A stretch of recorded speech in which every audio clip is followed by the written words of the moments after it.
어느 날 회사에 26살 먹은 괜찮아 보이는 신입이 들어왔다. 성격도 쾌활하고 사람들하고도 잘 어울리고 나하고도 코드가 잘 맞아서 조금씩 가까워졌고 지금은 사귀게 된 지 한 달 정도 되었다.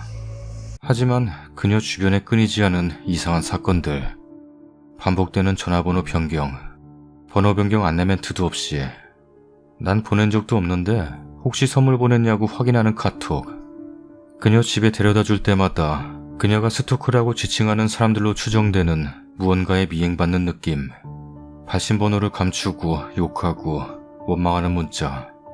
처음에는 어떤 놈인지 잡아 족치려고 생각했다.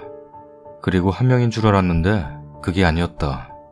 독하게 마음먹고 그중 한 사람을 직접 만나서 그녀의 과거 이야기를 듣게 되었다.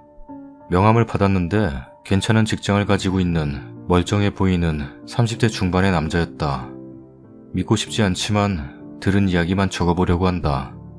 멀쩡한 대학까지 나와서 키스방이라는 곳에서 2년 동안 일을 했단다. 그 사이 소위 말하는 오피라는 곳에도 나갔다 말았다 했다 하더라. 세상이 워낙 그러한지라 정말 힘들어서 어쩔 수 없이 그런 데서 일할 수 있었겠다는 생각은 든다. 조금 찝찝하지만 어쨌든 과거이고 지금 반성하고 있다면 괜찮다고 생각한다. 하지만 그곳에서 일할 때 그녀의 진상은 그 이상의 충격. 키스방 일할 때 밖에서 모텔에서 이렇게 만나면 돈 아깝지 않을 텐데 이런 멘트로 손님들 꼬셔서 전번 받아내고 그 멍청한 손님들한테 자기 번호 숨기고 문자 보내서 화장품 사달라, 용돈 보내달라, 속옷 사달라, 다음에 보면 그 속옷 직접 입고 보여주겠다고. 멍청한 남자들. 귀가 쫑긋해서 돈 안 보내준 사람 없다 카더라. 심지어 동생 대학 등록금 내줘야 한다고 돈 뜯어내서 쌍꺼풀 수술까지 했다더라. 한참 빨아먹다가 이런저런 문제가 생기면 전화번호를 바꿨단다. 1년에도 서너 번씩. 전화번호를 바꾸는 중요한 시기는 주로 해외여행이었단다. 해외여행, 홍콩, 심지어 유럽여행까지. 갈 때는 그 멍청한 남자들한테 수십만 원에서 수백만 원까지 뜯어내서 그걸로 여행 다녀오고 잠수했다고 한다. 그러다 내가 만났다던 그 사람한테 연락해서 학원 다니면서 취업 준비하도록 용돈 받기로 했단다. 그것도 6개월간 1000만 원이 넘는 돈을 받았단다. 그 남자 이야기 듣자니 박살내주려던 생각이 없어졌다. 자기도 처음엔 믿기 힘들었지만 그녀가 믿어달라고 애원 같은 부탁을 했다고. 이해하기 힘들었지만 그녀 말을 믿고 진심으로 대했단다. 얼굴도 보지 못한 6개월 동안 여자친구로 생각하고 도와줬다고 한다. 매일 열심히 학원 열심히 다니라고 문자 주고받고 다시는 키스방 같은 데서 일하지 말라고 조언도 많이 해줬다고. 그녀가 보냈던 문자도 보여줘서 봤는데 그녀도 보고 싶다고 조금만 기다려달라고 사랑해줘서 행복하다는 문자를 보냈었네. 그리고 인사말로 이달에도 용돈 보내달라고 적혀있다. 만나지도 않으면서 문자로만 그렇게 연락 주고받으면서 매달 용돈 보내주고 선물 보내주고 정말 둘 다 대단하다. 그 남자 여유가 많아서 그런 것도 아니라고 한다. 취업할 때까지 기다려달라는 말에 속았다고 본인은 매우 억울해한다. 3개월만 도와달래서 용돈 보내줬더니 그게 6개월로 길어지고 그 사이 그녀는 지금 회사에 취직까지 했는데도 계속 학원 다닌다고 거짓말했다고. 나도 모르던 사실까지 들었는데 그 사이 남친도 몇 번 바뀌어서 지금의 나까지 왔다고. 예전 사귀던 사람도 다시 대시오고 상처 줬던 사람은 주의를 배회하고 또 다른 남자 만나서 여행 다니고 한마디로 남자 관계는 정리가 안 된다. 차라리 떳떳이 직접 만나서 따질 거 따지고 정리하라고 했더니 6개월째 되던 날부터 쌩깠다고 한다. 쪽지 보내면 처음부터 진심이 아니었다고 연락하지 말라 했다고. 하도 억울해서 어떻게 알아내서 핸드폰으로 연락했더니 알려주지도 않은 번호로 연락했다고 스토커로 신고하겠다고 했다네. 한마디로 대화 자체를 거부하고 있는 상태로 보인다. 이제야 안내 멘트도 없이 번호를 그렇게 자주 바꾼 이유가 납득이 간다. 왜 그녀 주변에 그녀가 말한 소위 스토커라는 인간들이 왜 많은지 어느 정도 이해가 간다. 그런 사람들이 한둘이 아니었다고 생각하니 정말 끔찍하다. 그리고 지금 계약직이긴 하지만 지금의 직장에 들어와서 태연하게 직장 다니는 중, 그리고 나와 연인 사이. 그 그 사람 말을 믿고 싶지 않으나 SNS, 페이스북 등 그녀의 흔적이 있는 곳엔 그 남자의 진술과 일치되는 내용들이 너무 많다. 그녀 때문에 현재 멘붕 상태로 살아가고 있는 남자들이 많다는 것도 알게 되었다. 감정에만 충실하면 아직 오래되지 않았을 때 끝내는 게 맞다는 생각이 들지만 지금 사귄 지 한 달 때 좋은 기억만 있는 시기에 사실 나도 너무 충격이 있고 혼란스럽다. 헤어진다 해도 그런 그녀가 같은 회사에 있다는 사실도 내 양심이 허락할 것 같지 않다. 정말 열심히 노력해서 들어온 회사인데 그렇게 남자들 등쳐서 아무렇게나 몽골린 사람이랑 같이 있다는 사실도 인정 못할 것 같고 그 사람 말 다 무시하고 지금처럼 계속 사귀는 게 좋을지 나도 그 사람들처럼 될 것 같다는 걱정, 믿는 게 나을지 매우 혼란스러움. 과거 일이라고 용서해주기에는 불과 몇 달 전의 일들. 더 문제인 건 그녀는 아무렇지 않아 한다는 거. 죄의식도 없고 미안해하는 마음도 없다. 단지 자기 좋다는 사람한테 선물 받고 용돈 받은 게 무슨 죄인지 모르겠다고 한다. 자기 좋아한다는 사람, 불쌍해서 선물 받아줬고 문자로 연락해줬고 한 번도 용돈 보내라고 강요한 적 없다고. 오히려 본인은 그 사람들 스토커로 신고하겠다고. 지금 회사 나름 이름만 대면 알만한 광화문에 있는 모모모라는 회사인데 갑자기 회사 여직원들이 그녀의 회사 동료들이 다 그런 사람으로 보이기 시작한다. 정말 학교 열심히 다니고 빡세게 취업해서 좋은 여자 만나고 싶었는데 남자란 정말 여자 하나 때문에 한순간이라는 생각이 든다. 그리고 머리가 돌아버릴 것 같다. 여자분들, 열심히 살아가시는 분들도 많지만 남자 돈 뜯어내서 성형수술하고 화장품 사고 그걸로 다른 남자한테 작업하고 지금 상대는 나일지도 모르지만 그렇게 살아가는 분은 정말 극소수이길 바랍니다. 도덕적 기준은 그저 각자가 생각하기 나름인 건가? 아무 관계없는 님들의 객관적인 생각을 듣고 싶다. 정말 믿지 못할 게 사람인가 싶다. 댓글입니다. 그냥 다른 여자 만나세요. 꽃뱀을 왜 만나시나요? 님도 곧 그 여자의 어장관리에서 삭제될 겁니다. 같은 대한민국 여자라는 게 수치스러울 정도다. 그런 사람도 있다는 것을 알게 됐으니 잘 된 겁니다. 이후의 결정은 불보듯 뻔한 일일 뿐 쓴이가 여자를 바꿀 수 있다는 어리석은 생각은 하지 말길. 글쓴이 본인도 답을 다 알고 있는데 그래도 간혹은 저런 사람들도 정신 차리고 바뀔 수도 있지 않을까 하는 그런 마음으로 남들한테 그런 대답 한 개라도 나오기를 바라고 글을 쓴 느낌이 드네요. 굳이 힘든 사랑을 미리부터 시작할 필요는 없죠. 나중에 좋게 끝날 것 같지도 않고. 당신은 뭐 다른 사람보다 특별할 것 같아요? 다른 사람들도 다 그렇게 시작했을 거예요. 아직 얼마 안 됐으니 빨리 정신 차리고 헤어지세요. 님 정도는 아니지만 본래의 모습을 모르던 여자 만났던 저로서는 아직 깊지 않을 때 정리하는 게 님한테 좋을 거예요. 본인도 알다시피 끝이 정해져 있는 거거든요. 정확히 얘기하고 정리하기보단 다 묻고 본인만 알고 정리하는 게 님한테 이로워요. 그 여자 님이 아니더라도 피눈물 흘리며 후회하는 날 올 거거든요. 인과응보는 누구도 못 피하는 거라. 아무튼 빠른 정리가 님에게 최선입니다. 당연히 제3자 입장에선 고민할 필요도 없이 바로 헤어지라고 하는 게 당연하지만 님 입장에서 생각하면 당연히 믿을 수도 없고 이제 한 달밖에 안 돼서 딱 좋을 때고 그런데 다른 남자한테서 그런 말 듣고 나면 믿어지지 않는 게 사실이에요. 근데 모든 게 그 만나셨던 분이 하는 말이랑 일치하다면 사실일 확률이 높다고 생각해요. 헤어지는 게 나을 수도 있겠어요. 저런 여자보다 좋은 여자는 많은데 아무리 지금은 그러지 않는다고 해도 참고 살 필요는 없잖아요. 잘 생각해봐요. 다음 사연입니다. 결혼한 지 3달이 조금 안 된 24살 주부입니다. 대학 때 만난 남편과 졸업하고 직장생활 1년 만에 결혼을 했어요. 제 남편은 28살이고 위로 형 2분과 사업을 하고 있어서 수입은 그럭저럭 돈은 잘 버는 편이고요. 아직 형들은 미혼이네요.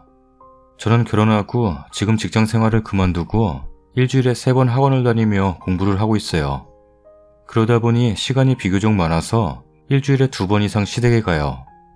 남편 일이 바쁠 땐 주말에도 업무를 보러 회사에 나가서 저 혼자 갈 때가 더 많습니다. 시댁과 거리도 차 타고 25분 거리고 그러다 보니 시어머니가 해주신 집밥을 자주 먹는 편인데 신혼집 갈 때마다 항상 국이랑 제가 좋아하는 반찬을 꼭 싸주세요. 가끔 과일이랑 제가 좋아하는 오징어도 자주 챙겨주시고, 저희 친정도 마찬가지로 제 남편이 좋아하는 반찬을 꼭 해서 2주에 한 번씩 주십니다. 그러다 보니 결혼한 지 거의 3달이 돼가는데 반찬 만든 적이 거의 없어요. 대부분 시댁과 친정에서 주신 반찬들과 국이 있어서 나름 편히 신혼생활을 하고 있는데, 시댁에 자주 가면서부터 시어머니가 음식 만드는 모습을 자주 지켜보는데 처음에 많이 놀랐습니다.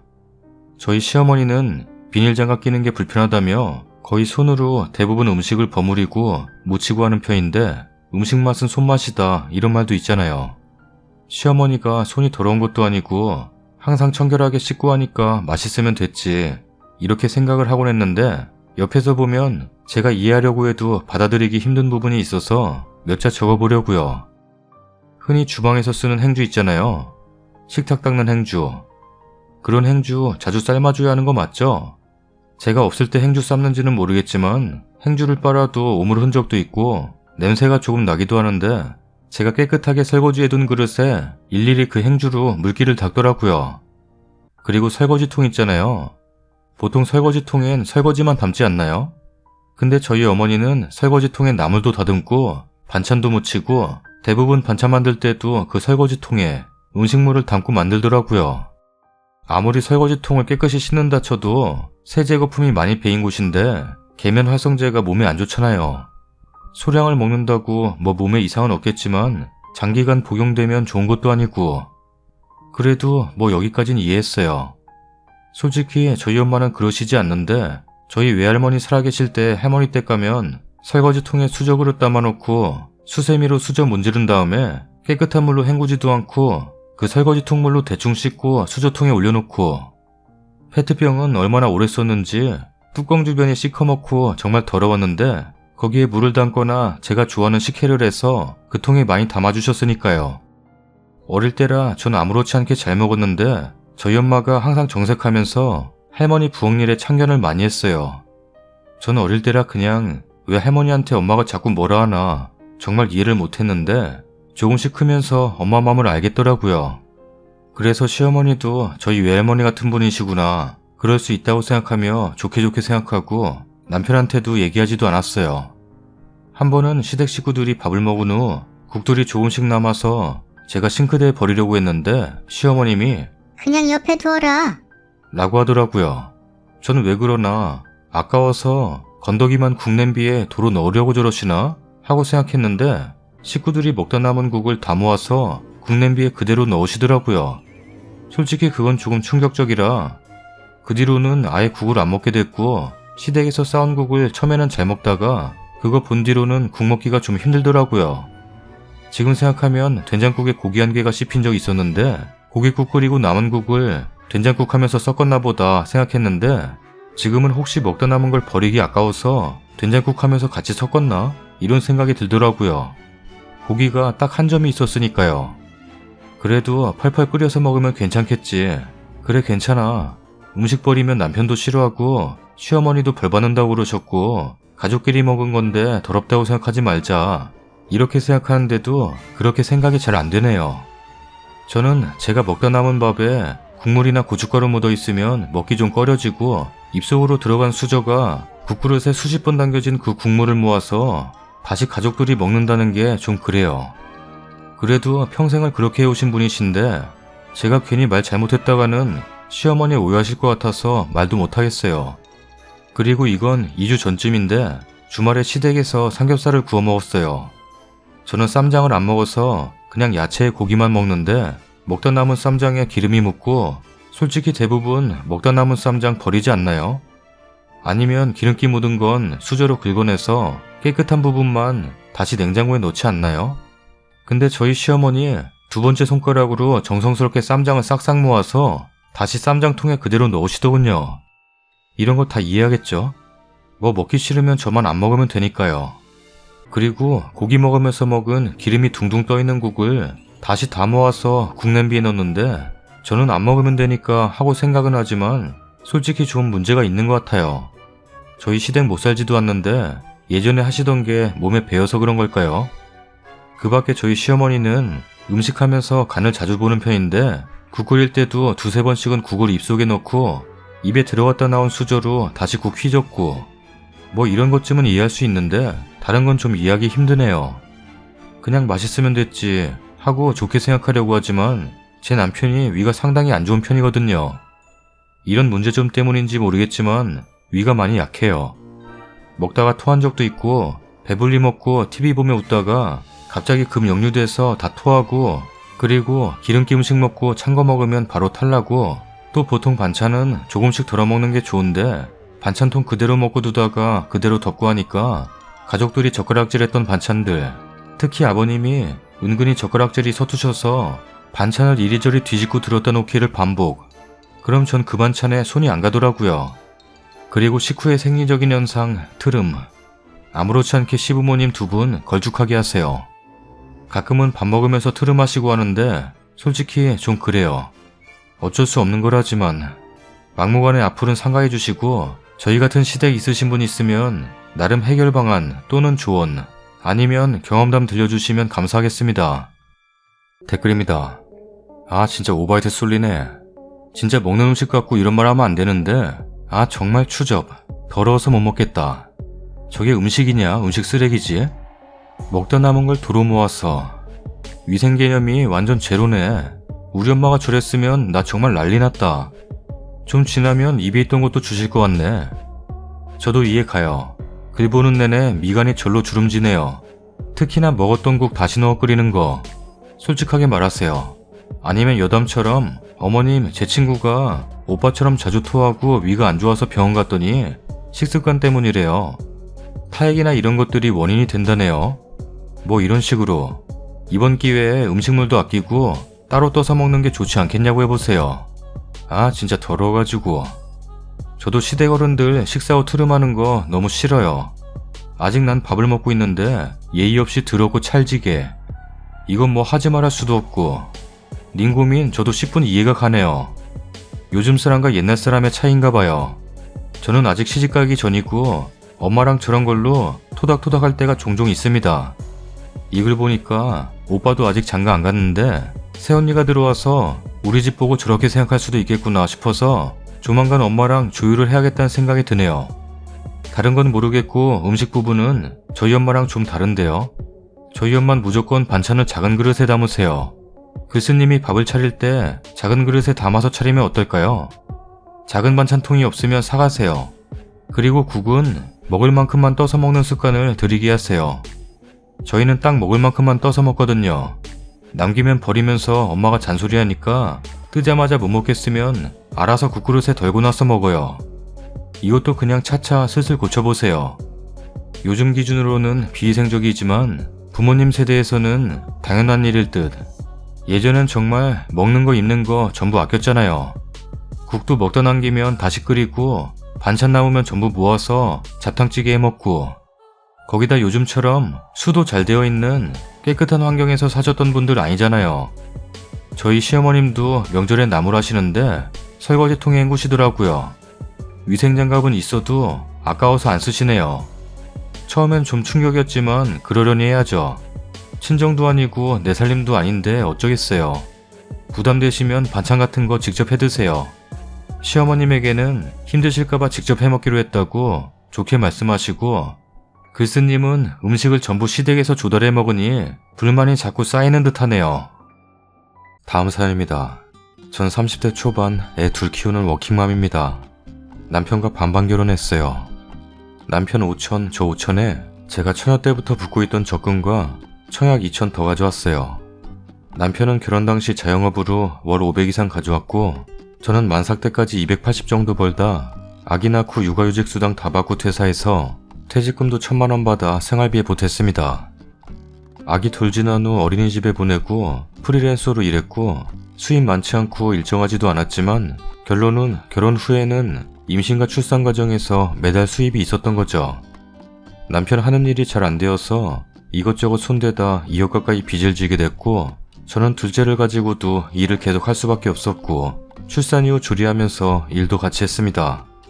짧다면 짧고 길다면 긴 7년이란 결혼 생활 동안 같이 벌어 같이 빚 갚는 중이고 남편이든 저든 같이 버는 게 혼자 버는 것보단 나으니 좋은 게 좋은 거라고 남편이 큰 빚을 졌지만 아직 젊다고 위로하며 열심히 살았다고 자부합니다. 이 글을 쓰게 된 계기는 시모랑 시부가 저희 결혼 몇 년 전 이혼해서 따로 지내는데요. 시모는 시모대로 아프다고 돈 달라, 일 못하는 나이니까 생활비 달라 등등 온갖 이유로 돈 타령해요. 63세입니다. 시집살이는 있는 대로 다 시키고. 진짜 사랑과 전쟁이라는 프로 아시죠? 거기에 나올 법한 분이십니다. 연락 강요, 명절 생신 등 용돈 요구, 김장 강요, 친정 까기, 세상 제일 불쌍한 척, 필터 없이 말씀하시기 등등.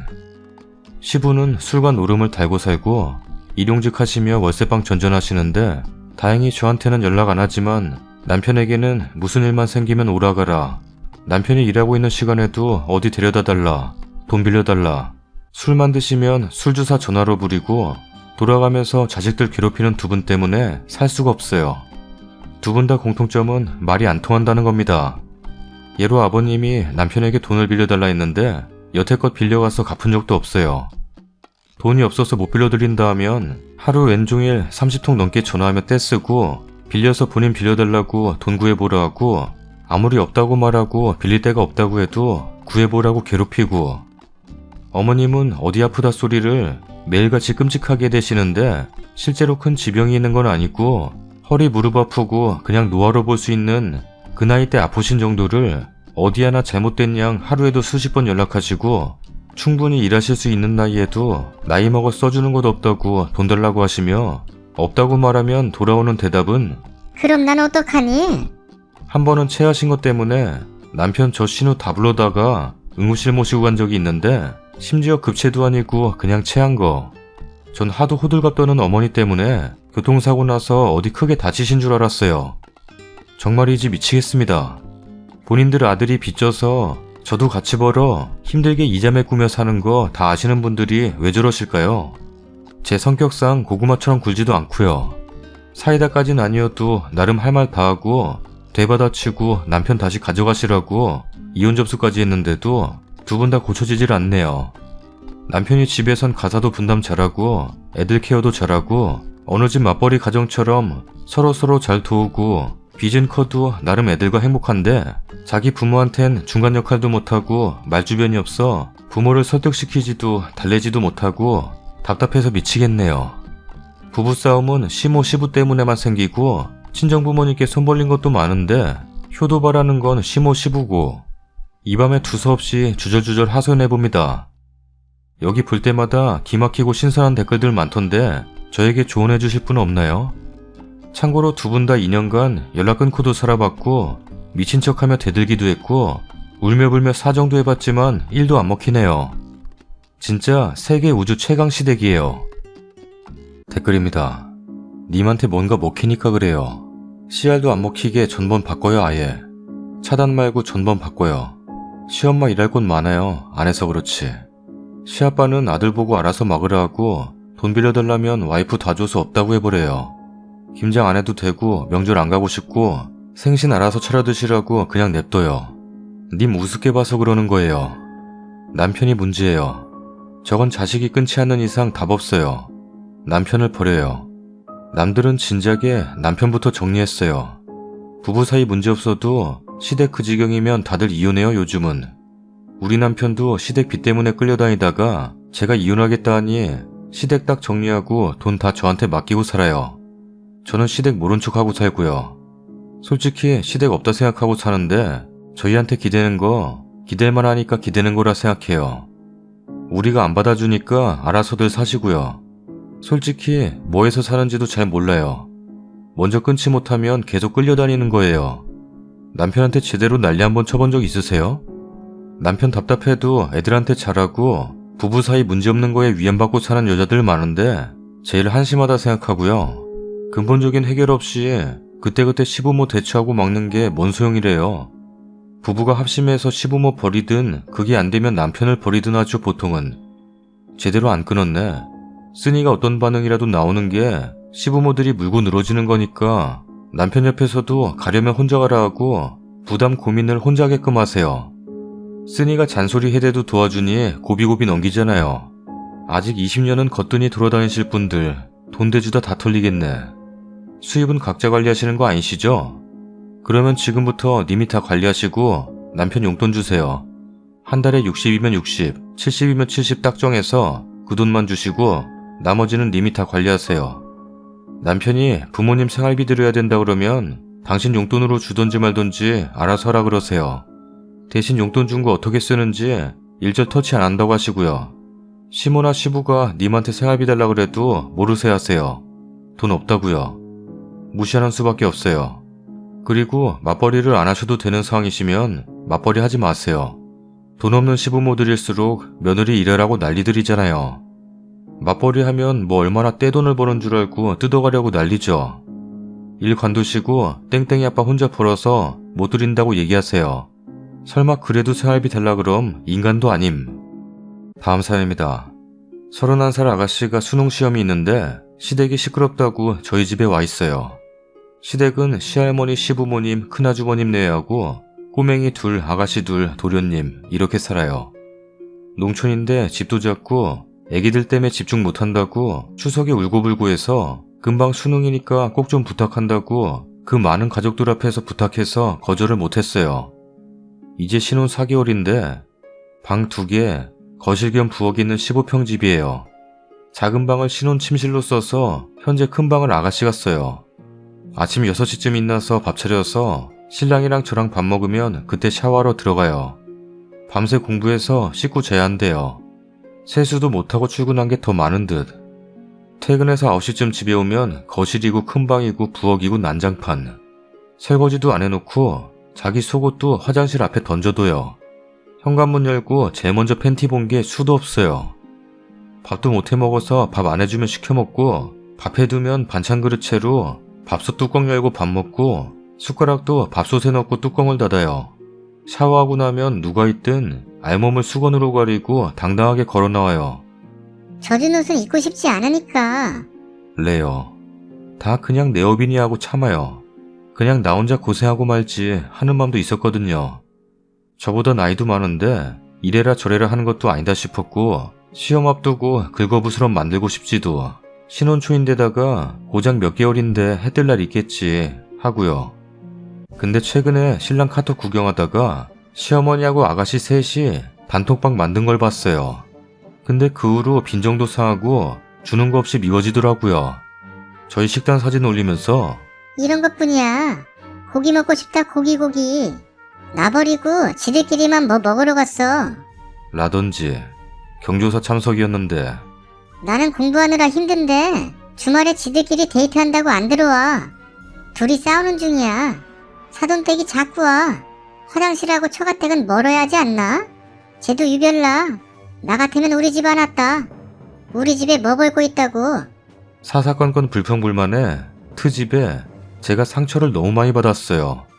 집에서 이 일로 싸울 수도 없어요. 눈치가 보이니까요. 친구들도 그냥 대놓고 한판 뜨라지만 현실적으로 생각이 많아지죠. 그래서 상처 입어도 혼자 괴로워했어요. 신랑도 나름의 노력은 했어요. 이야기하자면 복잡하지만 시할머니 90이 넘는데 건강도 그닥 안 좋아서 걱정 끼치고 싶지 않아 했거든요. 이건 저도 동의하는 부분이고요. 손주들 워낙 이뻐하시고 아가씨가 할머니 말벗. 있는 말 없는 말 다 하니까. 그래서 그냥 대면하고 있는데 오늘 제 생일이었는데 일찍 퇴근하고 초사 때 선생님이 오라고 해서 들렸어요. 밥 먹고 가라고. 그래서 신랑한테 말하고 밥 먹고 집에 가니까 피자하고 뭐 시켜 먹었대서 알았다 하고 샤워하고 와서 10시 넘어서 선생님이 구워준 케이크 다 같이 먹으려고 보는데 없는 거예요. 그래서 신랑한테 못 봤냐고 하니까 신랑이 큰 방문 여는데 혼자 숟가락으로 퍼먹고 있어요. 진짜 저 그거 보자마자 눈물 터져서 펑펑 울고 방에 들어오니까 누가 생일인지 알았냐? 애도 아니고 쪼잔하다. 사다 주면 되잖아. 누가 보면 케이크 못 먹고 죽은 귀신인 줄 알겠다. 라는데 신랑한테 더 이상 못하겠다고 그냥 나왔어요. 엄마한테 갈까 하다가 걱정할 것 같고 집에는 죽어도 가기 싫고 그래서 울면서 모텔 들어왔는데 더 처량하네요. 신랑이 전화 안 받으니까 내일이라도 시부모님께 전화해서 보내겠대요. 근데 그렇게 할 거였으면 진작하지 그랬냐고 따지고도 싶네요. 그냥 시간 멈추고 내일이 안 왔으면 좋겠어요. 너무 속상해요. 댓글입니다. 대부분 뇌라는 게 있으면 케이크 완성품이 들어와 있으면 무슨 날인가 생각하지 않나요? 무시한 거겠지. 아니 내일이라도? 지금 당장 집안을 모텔방에 두고 정신교육 제대로 시켜서 데리고 사시길요. 딱 봐도 저 아가씨라는 사람 사회 부적응자임. 저렇게 주변머리 없고 자기만 생각하고 자기 주위 정리할 줄도 모르고 케이크를 숟가락으로 퍼먹어대고 회사에 취직해서 일하지 못할 정도로 정신병이므로 그나마 수험생 딱지 붙이고 사는 거지. 이번에 수능 봐서 대학 갈 거라는 보장도 없다. 머리가 조금이라도 좋으면 공무원 준비한다고 하면 되는데 그나마 안 되니 수능 본다고 하는 것 같네. 아 진짜 싫다. 아가씨도 문제지만 당신 남편이 더 문제. 31살 동생 가진 오빠면 적어도 32살 이상일 텐데 무슨 정신으로 사는 건지 모르겠네. 자기 와이프가 무시받고 스트레스 받고 사는데 그걸 가만히 놔둔다? 정말 정신 나간 인간이네. 어떤 4개월 된 부부가 와이프가 뛰쳐나가는데 가만히 집에서 있나? 상식적이지 않은 인간. 님아, 이런 말 좀 그렇겠지만 님 시누이는 그냥 진짜 못돼 먹은 거고요. 아무리 자기 딸이 우긴다 해도 보내는 님 시댁도 비정상인데 그중 제일은 자기 동생 하나 단돌이 못하고 이런 상황까지 만든 님 남편이 제일 비정상이에요. 그 와중에 와이프가 모텔 갔는데 그러고만 있는 것도 참 대단한 남자네요. 썰당입니다. 어린이날이네요. 어렸을 때는 매번 놀러 갔었는데 롯데월드, 서울랜드, 자연농원. 자연농원 아시죠? 에버랜드. 나이를 먹다 보니 어렸을 때가 행복했었던 거라고 문득 느껴지네요. 맛있는 거 많이 드시고 시청해주셔서 감사합니다.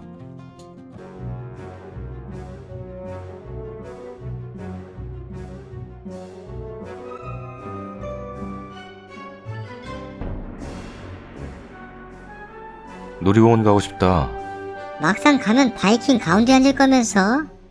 어떻게 알았지?